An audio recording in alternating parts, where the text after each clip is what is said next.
8 juin 1739, le jour où Pauline Mailly détrône sa sœur dans le cœur de Louis XV. Par Frédéric Lévineau, journaliste au Point.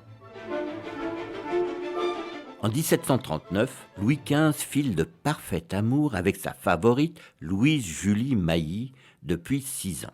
Mais voilà que le 8 juin, la jeune femme a la très mauvaise idée de présenter sa jeune sœur Pauline à la cour. A priori, il n'y a rien à craindre d'elle. Un contemporain la décrit avec la figure d'un grenadier, le col d'une grue et une odeur de singe. Pourtant, sa vivacité, sa joie de vivre font la conquête du roi. Pour qu'elle puisse rester à la cour, il la marie au complaisant monsieur de Vintimille, si complaisant même qu'il aurait laissé son maître profiter de la nuit de noces. L'emprise de Pauline sur son amant est totale. Elle se mêle de politique et de la nomination des ministres. Après 1 an et demi de règne, la voilà qui tombe enceinte et meurt peu après l'accouchement. Et qui va la remplacer dans le cœur du roi ? Une troisième sœur Mailly.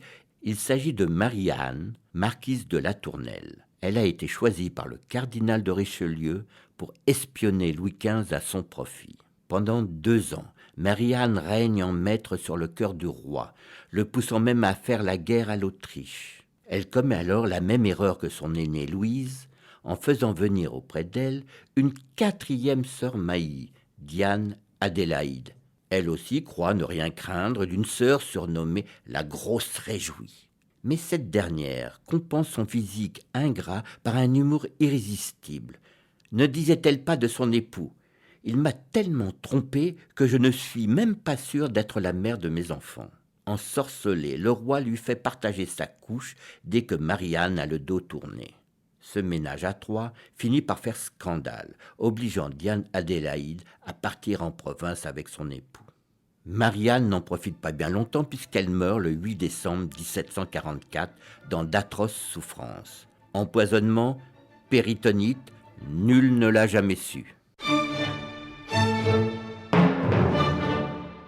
Une série réalisée par Megan Kieki.